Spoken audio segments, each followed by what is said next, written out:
Couldn't tell what he was doing.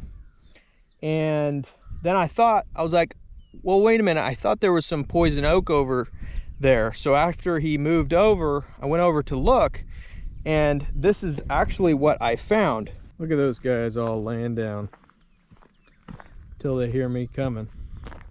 What are you guys doing? You like your new pasture? I think they like it.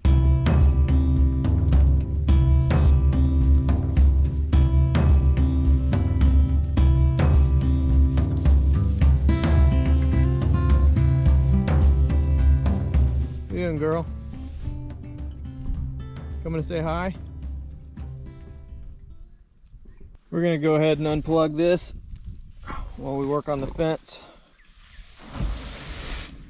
You like my little bucket?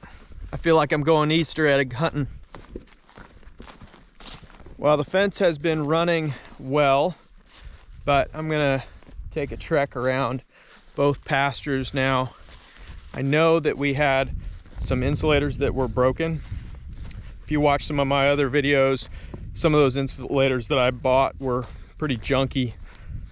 They started snapping. So I know some of the original ones that I put on are broken, and I want to go ahead and replace those. The fence isn't grounding out or anything like that, but I want to get them replaced. That way it doesn't ground out later.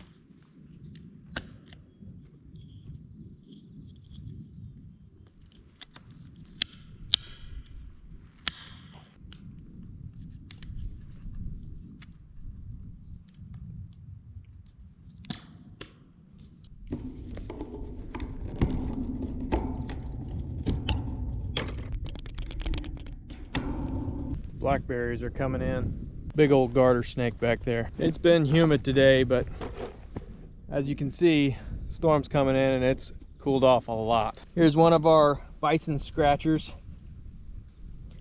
Look at the tree, completely covered. That runoff from my neighbor's pond that spring, she's still running in.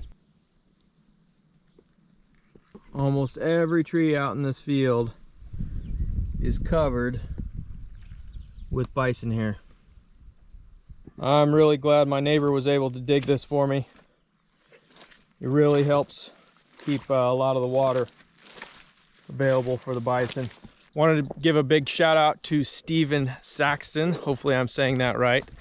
He sent something in the mail today to our P.O. box that was very, very generous. So thank you, Steven.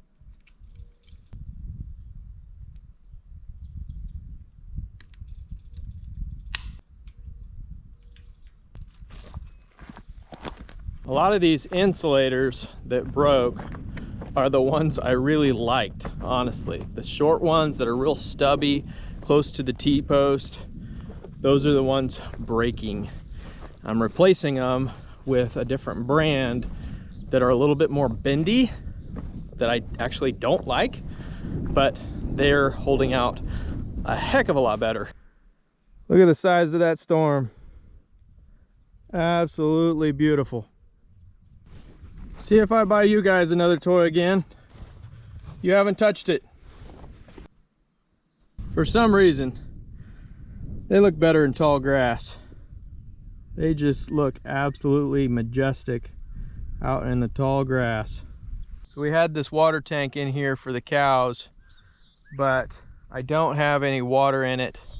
There's a little bit of water in this tank, but the white tank doesn't have anything in there because I want them to continue on to the other pasture and be able to drink out of that pool that my neighbor dug, along with, I have the mineral feeder on their way over there, so that way they consume some good minerals too. So I want them at least going down to that pasture once a day to be able to consume water and minerals. So when we left the bison out in the other video a couple days ago, I saw a coyote over in the corner of this field here, and he was just going nuts over this area, and the grass was really tall.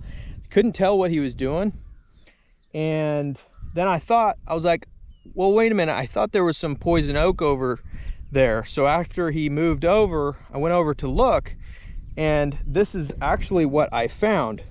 So there was a bush here, and he just obliterated it. And after looking at it, I don't think it's poison oak. I looked it up online and I don't think it's poison oak, but if you can tell, it's got 3 leaves to it and they're jagged.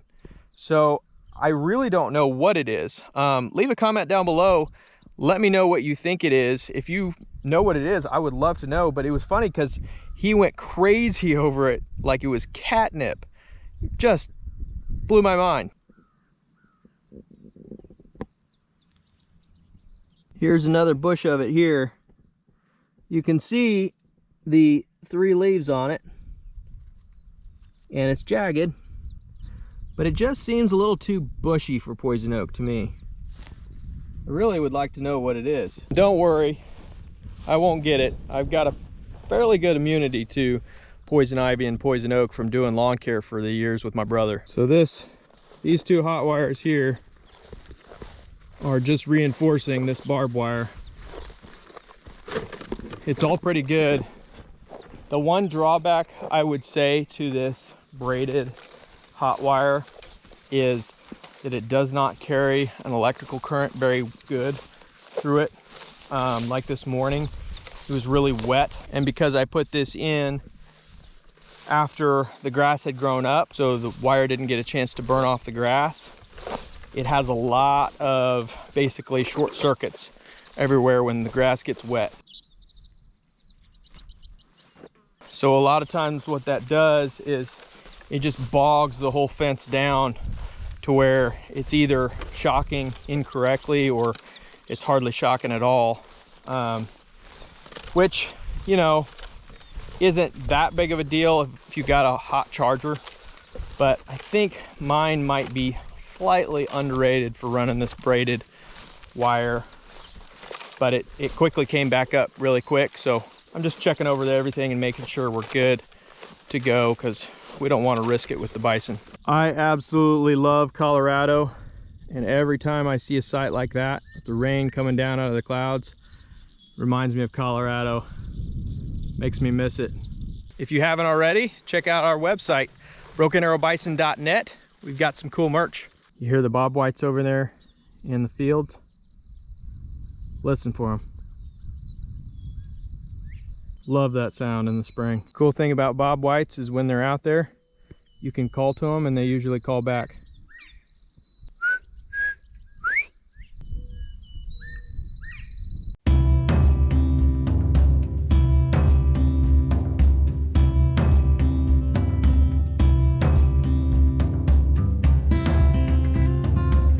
I'll tell you, the bison love this field, but you know what they like more? To get away from me. And she's hot again. Well, not too bad. Had 3 broken insulators, and 2 of them were the ones I already knew about, and 1 I just went ahead and replaced anyway. So nothing was shorting out or anything like that. So the fence was still all hot, so that's good. But got those taken care of. That way we don't have problems down the road. I'll tell you what, it's been a blessing having that field there, be able to get the animals into, because this field here, they hit it pretty hard. It didn't get a chance to grow up before I let them out. So that field over there has been growing strong, and so now they have a place to eat a little bit more. They can let this pasture rest a little bit. I'm not secluding them from this pasture. I'm just gonna let them kind of graze it how they want to, but man, they've been up at the top of the field ever since I let them out. The only time I've seen them out is last night when they were going to water, and right now because they are trying to get away from me. So other than that, man, they love that field.